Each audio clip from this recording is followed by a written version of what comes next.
Hi guys, my name is Eleanor. I'm a creative from Washington, D.C., and I am here to share some thoughts with you today. More about discipline. If you watched my last video, I talked to you about my journey with discipline and abstinence. And so today, I want to just continue on with this journey with discipline because that's where I am right now. I think that would be the word of my life right now, honestly. But just to go a little bit deeper into that, I want to talk a little bit about finances.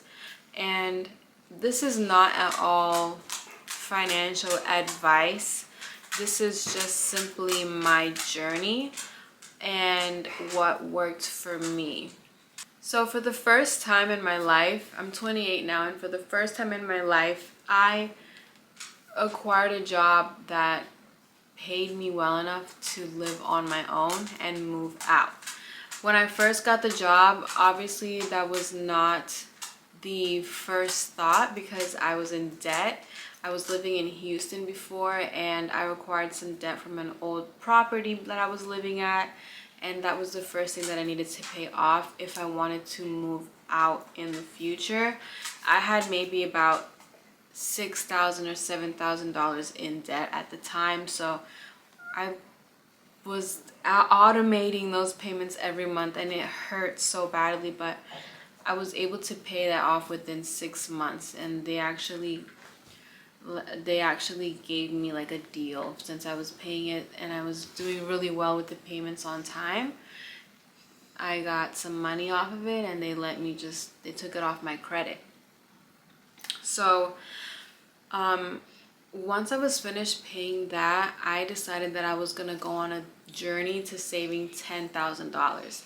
$10,000 is a lot of money for me because I had never even seen that much money ever, and especially not in my account. So I set on this journey to save 10K, and the reason I did it was because I knew for a fact that I wanted to get out of just financial scarcity mindset and this just having the burden of feeling like I didn't have enough money.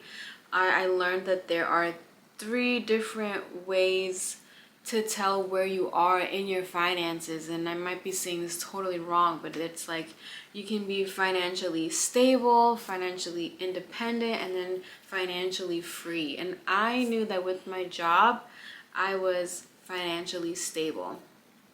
I knew how much money I was making every 2 weeks. I knew how much money I was going to be making every month, how much I was going to be saving by the end of X amount of months.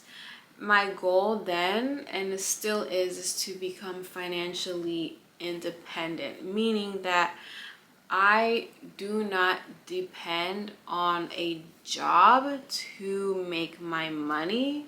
If I'm saying this correctly, when you're financially independent, you pretty much are creating your own revenue and you're paying your own bills solely through whatever you do, your business, your TikTok shop, your content creation. You are independent. You do not have an employer. You are your employer. I knew that that's where I wanted to be. So because I knew I was at the financially stable place, I embarked on this journey to save $10,000 in 5 months, because at the time when I was living at my mom's place, I wasn't paying rent. I was helping her out in other ways, but did not have rent to pay. I was saving $2,000 a month, and that was a lot of money. Sometimes I think, why did I leave my mom's house? Because I was saving a lot of money living with her. I will say I love the privacy that I have here. I love the location. I'm not very far from her. But truthfully, if you are in your 20s and you have the luxury of living with your mom or your parents and they're not kicking you out, and maybe they're annoying you, maybe they don't really give you that privacy that you're looking for, try to overcome that, because the result will be that you're gonna have a lot more money in your account when you finally do leave you're gonna be set. You're gonna have 20, 30 plus thousand in your account, and that I think is pretty cool. I didn't do that. I left because I'm impatient and I just decided to leave. But this was my mentality on this journey. So I knew I wanted 10K. There was no way around it. I needed to have 5 digits in my savings account, which, by the way, is a high yield savings account. And we all know from a ton of the financial education that we get online that type of account is going to grow the money that you're saving.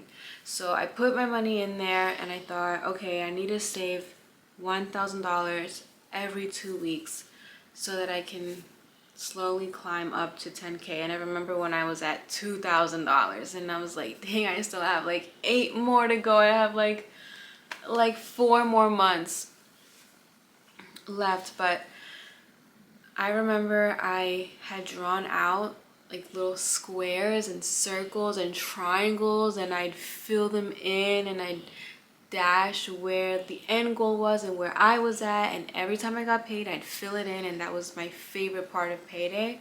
And I still do that now, but I'm on a whole nother goal now. But when I was doing this at the time, I would fill that in and I'd look at my graphs every single day. And I was looking at my graphs, not only that, but I was looking at my sheets. If you have an iPhone, there's an app on the phone called Numbers, and you can type in your budget, how much you're making monthly and what your expenses are monthly, and it'll give you your expenses minus your income minus expenses results and how much you're saving and blah blah blah. And I was looking at that every single day, if not weekly, you know what I mean? I was totally obsessed, and it was to the point where it gave me anxiety because I would go so far out in the months.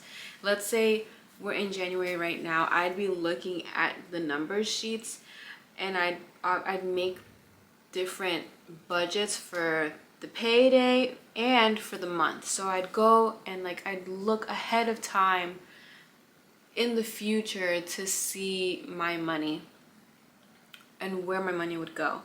So I think that is really what helped me get to my 10K goal. I was determined and I just had so much tenacity at that time. I knew for a fact that that's what I was going to do. And filling in the graphs helped so much for me because I really wanted to see in some way, even though I could see the numbers obviously, but if I could also make it interactive, that made it even more worthwhile for me. So thinking about it every single day to the point where I had memorized the amount of money that I was going to put away every single month is what helped me stay on track, honestly. And I did that within, honestly, I think I had a setback actually because I went out of town. I went to El Salvador to see my grandma, and I spent money for my flight and like for spending time there. Then I moved into my apartment in August, and I took money out for the first month for the deposit and the first month's rent. But after that, I was able to hit my 10K goal, and it felt really good.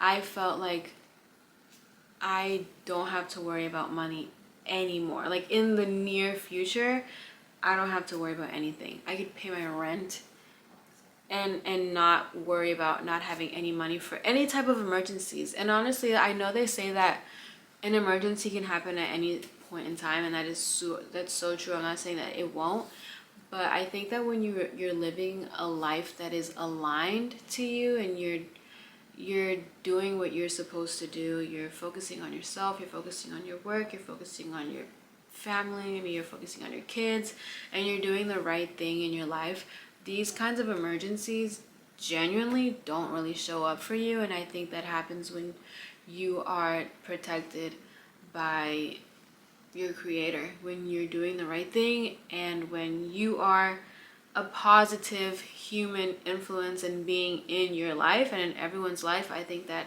there's no way you're gonna have these random ass emergencies. But you really never know, which is why you want to have this 10K savings in your account for any particular reason. And so that was my journey on how I saved my first 10,000. I'm now currently on my journey to saving another 10,000 and having 20K. If you resonated with this, if you have any questions about this, feel free to drop a comment, comment, and subscribe if you enjoyed this video. I'll be back for more. Thank you for listening.